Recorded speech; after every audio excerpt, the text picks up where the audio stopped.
ಕರೆದಿಲ್ಲ. ಏನು ಮಾಡ್ತಾರೆ ಗೊತ್ತಿಲ್ಲ, ಕರೆದ್ರೆ ಹೋಗ್ತೀವಿ. ಬೆಳಗಾವಿಯಲ್ಲಿ ಇವತ್ತು ನಮ್ಮ ಪ್ರಾಧಿಕಾರ ಎಲ್ಲ ದೇವಸ್ಥಾನ ಪ್ರಾಧಿಕಾರದ ಮೀಟಿಂಗ್ ಇತ್ತು, ಭಾಳ ವೆರಿ ಇಂಪಾರ್ಟೆಂಟ್ ಮೀಟಿಂಗ್. ಯಾಕಂದರೆ ನಮ್ಮ ಕೇಂದ್ರ ಸರ್ಕಾರ 215 ಕೋಟಿ ರೂಪಾಯಿ ಅನುದಾನವನ್ನು ಒದಗಿಸಿ ಕೆಲಸ ಟೆಂಡರ್ ಕೂಡ ಆಗಿದೆ. ಅದನ್ನು ನಾವು ಈಗ ಮುಖ್ಯಮಂತ್ರಿಯವರ ಒಂದು ಡೇಟನ್ನು ತೊಗೋಬೇಕು. ಸೊ ಕೆಲವೊಂದು ಡಿಸ್ಕಷನ್ ಇದ್ದು ಮಾಸ್ಟರ್ ಪ್ಲ್ಯಾನ್ ಮತ್ತು ಕೆಲವೊಂದಿಷ್ಟು ಪೇಮೆಂಟ್ಸ್ ಇದೆಲ್ಲ. ಆಮೇಲೆ ಇನ್ನಿಷ್ಟು ಕೆಲವೊಂದು ಅಜೆಂಡಾಗಳು ಕೂಡ ಮೊನ್ನೆ ಸ್ಟೇಟ್ ಬಾಡಿ ಮೀಟಿಂಗಲ್ಲಿ ಡಿಸ್ಟಿಕ್ ಲೆವೆಲ್ ಕಮಿಟಿಯಲ್ಲಿ ಪಾಸ್ ಮಾಡ್ಕೊಂಬರಂತ ಹೇಳಿದ್ರು. ಅದಕ್ಕೆ ಇವತ್ತು ಡಿ ಸಿ ಅವರು ಬೇರೆ ಊರಿಗೆ ಹೋಗೋದಿದ್ರು ಕೂಡ ಅದನ್ನು ಕ್ಯಾನ್ಸಲ್ ಮಾಡಿ ಇವತ್ತು ನಾವು ಇಲ್ಲಿ ಮೀಟಿಂಗನ್ನು ಇಟ್ಕೊಂಡಿದ್ದು. ಅದಕ್ಕೆ ನಾನು ಬಂದಿದ್ದೆ. ಶುಕ್ರವಾರ ಸಂಜೆ ಒಳಗಡೆ ಮುಖ್ಯಮಂತ್ರಿ ಬದಲಾಗ್ತಾರೆ. ಅದು ಏನು ಇನ್ನೂವರೆಗೂ ನಮಗೇನು ಇನ್ಫಾರ್ಮೇಷನ್ ಮಾಹಿತಿ ಇಲ್ಲ, ಅದ್ರ ಬಗ್ಗೆ ನನಗೆ ನೋ ಐಡಿಯಾ. ಮುಖ್ಯಮಂತ್ರಿ ಬದಲಾವಣೆ CLP ಮೀಟಿಂಗು ಇನ್ನೂ ಕನ್ಫರ್ಮೇಷನ್ ನಮ್ಗೆ ಯಾವುದೂ ಮೆಸೇಜ್ ಬಂದಿಲ್ಲ. ಈ ಹಂಗೆ ಸುಮ್ಮನೆ ಎಲ್ಲರೂ ತಾವು ಹೇಳ್ತಿದ್ದಾರೆ, ಹಂಗೆ ಹೇಳ್ತಾ ಇದ್ದಾರೆ. ಇನ್ನೂ ಮೆಸೇಜ್ ಅಧಿಕೃತವಾಗಿ ಮೆಸೇಜ್ ಬಂದಿಲ್ಲ. ಸತೀಶ್ ಜಾರಕಿಹೊಳಿ ಅವರು KPCC ಅಧ್ಯಕ್ಷರಾಗ್ತಾರೆ ಅಂತ ಅದು ಭಾಳ ದಿನದಿಂದ ಚರ್ಚೆ ನಡೀತಾ ಇದೆ. ಆಗ್ಬೋದು ಆದರೆ ಒಳ್ಳೇದಲ್ರಿ. ಮತ್ತು ಸಂಘಟನೆ ಮಾಡ್ತಾರೆ ಇದೆ, ಒಳ್ಳೆಯ ಕೆಲಸ ಮಾಡ್ತಾರೆ. ಎಲ್ಲ ಕಡೆ ಅವರು ಪ್ರತಿಯೊಂದು ಊರಲ್ಲಿ ಪ್ರತಿಯೊಂದು ಕ್ಷೇತ್ರ ಕೂಡ ಇಡ್ತಾ ಇದೆ. ಒಳ್ಳೆಯ ಕೆಲಸ ಮಾಡ್ಕೊಂಡು ಹೋಗಿ ಮತ್ತೆ ಕಾಂಗ್ರೆಸ್ ಪಕ್ಷ ಅಧಿಕಾರಕ್ಕೆ ತರುವಂಥ ಪ್ರಯತ್ನ ಮಾಡ್ತಾರೆ ಅಂತ ಭಾವಿಸ್ತಾರೆ. DK ಶಿವಕುಮಾರ್ CM ಆದರೆ ಸತೀಶ್ ಜಾರಕಿಹೊಳಿ ಅವರು DCM ಆಗ್ತಾರೆ, KPCC ಅಧ್ಯಕ್ಷರಾಗ್ತಾರೆ. ಅದೆಲ್ಲ ನಮ್ಗೆ ಇನ್ನೂ ಇನ್ಫಾರ್ಮೇಷನ್ ಇಲ್ಲ ಸರ್. ಅದೆಲ್ಲ ಹೈಕಮಾಂಡ್ ಬಿಟ್ಟಿದ್ದು.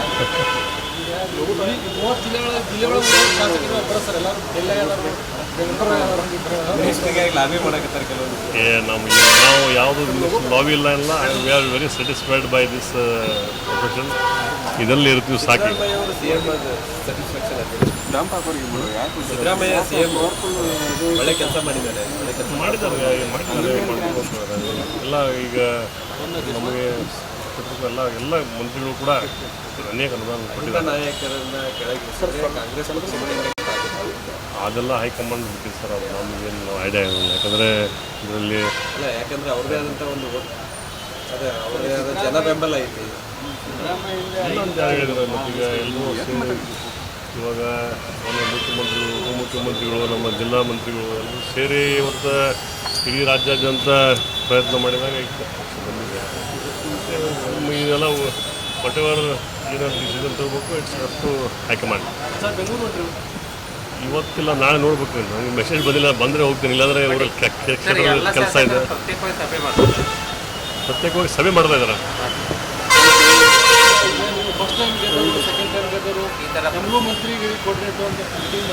ಮಾಡಿದ್ವಲ್ಲ Shankar hotel last 3-4 months back ಮಾಡಿದ್ವಲ್ಲ. ಸುಮಾರು ಒಂದು ಫಸ್ಟ್ ಜನ ಗೆದ್ದವರು ಒಂದು 35 ಜನ 40 ಜನ, ಸೆಕೆಂಡ್ ಟೈಮ್ ಗೆದ್ದವರು ಒಂದು 20-25 ಜನ, ಒಂದು 60-65 ಜನ ಸೇರಿ ಶಂಕರ್ ಹೋಟೆಲ್ನಲ್ಲಿ ಕರೆದಿದ್ವಿ. ನಾವು ಹೋಗಿದ್ವಿ. ಏನಿಲ್ಲ, ಮತ್ತೀಗ ಇದರಲ್ಲಿ 136 ಜನರಲ್ಲಿ 60 ಜನ 40% ಶೇರ್ ನಾವು ನಮಗೂ ಒಂದು ಅವಕಾಶ ಕೊಡಲಿ ಅಂಥೇಳಿ ಎಲ್ಲರೂ ಕೇಳೋಣ. ಯಾರಿಗೆ ಕೊಟ್ಟರು ನಾವು ಸಂಬಂಧ ಇರೋಣ ಅಂತ ಹೇಳಿದ್ರು. ಆಯಿತು, ಮತ್ತು ಕೇಳೋದ್ರಲ್ಲಿ ಏನು ತಪ್ಪಿದೆ ಅಂತ ಎಲ್ಲರೂ ಕೇಳಿದ್ದಾರೆ. ಇಲ್ಲ ನೋ ಕ್ಲಿಯರ್, ನಮ್ದು ಏನೂ ಇಲ್ಲ. Thank you so much. ಅದು ನನಗಿನ್ನೂ ಏನು ಕೇಳಿಲ್ಲ ಸರ್. ಅವರ ನಾನು ಕೇಳಿಲ್ಲ. ಸೋಷಿಯಲ್ ಮೀಡಿಯಾದಲ್ಲಿ ಅವರ ಅಭಿಮಾನಿಗಳು ಮುಂದಿನ CM ಸತೀಶ್ ಜಾರಕಿಹೊಳಿ ಅಂತ ಅಭಿಮಾನಿಗಳು ಹೇಳ್ತಾರೆ, ಹೇಳೋದ್ರಲ್ಲಿ ತಪ್ಪೇನಿಲ್ಲ. ಅಲ್ಲ, ಶಕ್ತಿ ಸತೀಶ್ ಜಾರಕಿಹೊಳಿ ಹೈಕಮಾಂಡ್ ಬಿಟ್ಟಿದ್ದಾರೆ ಎಲ್ಲ. ಒಟ್ಟು ಏನಿದ್ರು ಡಿಸಿಷನ್ ತಗೊಳ್ಳೋದು ಹೈಕಮಾಂಡ್.